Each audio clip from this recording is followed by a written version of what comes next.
দর্শক আসসালামু আলাইকুম। গোপীনাথপুর ভাটিপাড়া গ্রাম, উপজেলা হরিরামপুর, জেলা মানিকগঞ্জ। এই যে আমাদেরই একটা বাঁশঝাড়, সেই বাঁশঝাড়ের সামনে আমি দাঁড়িয়ে আছি। আপনারা দেখতে পাবেন এখানে একটা বড় আকারের বল্লার শাক। এই যে খুব ভয়ঙ্কর এই মাছিগুলো। ওই যে দেখতে পাচ্ছেন, আমি আরেকটু জুম করে দেখাই। ওই যে বাসার মধ্যে যায় বের হয়, যায় বের হয়। অত্যন্ত সুনিপুণভাবে বাবুই পাখির দক্ষতার চেয়েও সুদক্ষ কারিগর বল্লারা যেন এই ভেঙ্গুর বল্লার বাসা বলা হয় মানিকগঞ্জের আঞ্চলিক ভাষায়।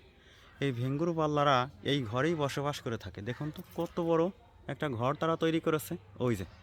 ওই যে দেখুন কি একটা মুখ, ওই মুখ দিয়েই কিন্তু বল্লারা কিভাবে একটার পর একটা আসা যাওয়া করতেছে। আর এইখান থেকেই কিন্তু আমাদের এক প্রতিবেশীকে কামড়ে দিয়েছে এই কয়েকদিন আগে। তাকে কিন্তু হাসপাতালেও থাকতে হয়েছে 2 দিন। তো এরকম বল্লার শাক যদি আপনার বাড়ির কাছে থাকে, তাহলে আপনি কি করবেন? আপনি কি শাক রাখবেন নাকি ধ্বংস করার চেষ্টা করবেন?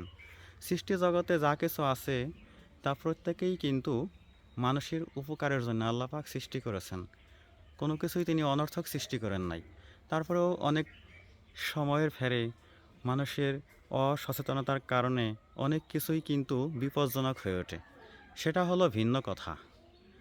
আর মানুষ যদি সচেতন হয়, মানুষ যদি সত্যিকারভাবেই কোনো প্রাণীকে আঘাত না করে, তাহলে স্বভাবতই তারা তাদের মতোই জীবনযাপন করবে, এটাই তো স্বাভাবিক।